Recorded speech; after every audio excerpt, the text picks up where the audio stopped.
नमस्ते, भारत राइजिंग में आपका स्वागत है। चैनल पर नए हैं तो सब्सक्राइब करिएगा, लाइक शेयर एंड कमेंट। और हाँ, अगर आपको न्यूज़ पढ़ने का शौक है तो नीचे ही डिस्क्रिप्शन बॉक्स में हमारी लिंक दी हुई है, एक बार जाइएगा ज़रूर। ये स्टेटमेंट है व्लादिमीर पुतिन का। पुतिन कौन? रशिया के जो प्रेसिडेंट है। अब इन्होंने यहाँ पे ये लिखा है माइनॉरिटीज़ उर्फ वो माइनॉरिटीज़ जो कि पूरी दुनिया में इतनी बड़ी मेजॉरिटी होने के बाद भी माइनॉरिटीज़ हैं, उनके लिए उन्होंने कहा कि अगर आप हमारे देश में रहना चाहते हैं तो यहाँ के कानून व्यवस्था के हिसाब से रहिए। कुछ गलत नहीं कहा। अभी मुझे आप ही बताइए कि आपके घर में अगर कोई एक मेहमान आता है 1 या 2 दिन का कह करके, फिर उसे कुछ दिन बाद वो कहता है कि चलिए मैं आपके 4-5 दिन रुकना चाहता हूँ, मेरे घर पे कोई मजबूरी है। आप कहोगे चलो ठीक है कोई बात नहीं, आप एडजस्ट कर लोगे। फिर वो धीरे धीरे करके कुछ महीने रहता है, आप परेशान होने लगोगे।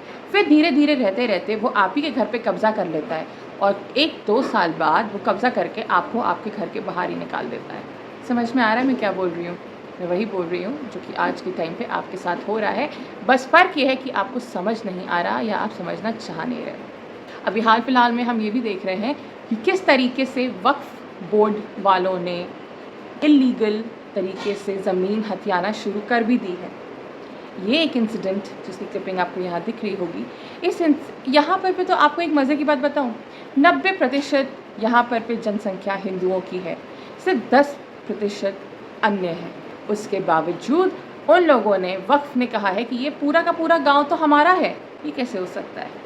ये क्या मनमानी है कि आप जहाँ कुछ मांगना चाहें, अपनाना चाहें, आप उसको अपने हिसाब से बोल सकते हैं।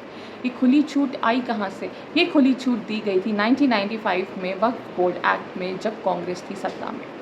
उन्होंने एक तरीके से ये इंश्योर कर लिया कि आज या जब कल किसी का भी मन आए वक्फ बोर्ड का, उनका अच्छा लगे, वो आपके घर को अपना बोल सकते हैं और आप कायदे से कुछ कर भी नहीं सकते हैं।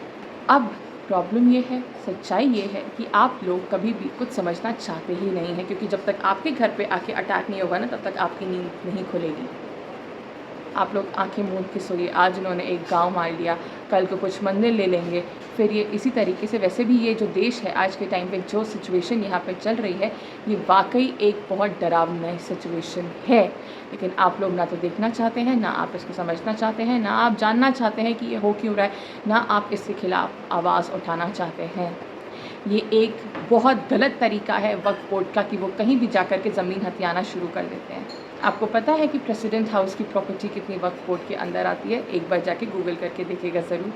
ऐसे ही आपको रैंडम कुछ भी आप देखिएगा, उसमें आपको बहुत हद तक के चांसेस हाई हैं कि ये दिख जाए कि वक्फ बोर्ड कितना कंट्रोल कर रहा है। अब आप ही समझ जाइए कि ये एक कितनी ज़्यादा डरावनी सच्चाई आपकी आंखों के सामने खड़ी है। बस ये है कि आप आँख मूंद के खड़े तो आपको लगता है कि सामने कुछ खड़ा ही नहीं है। बस जागरूक रहिए। नमस्ते।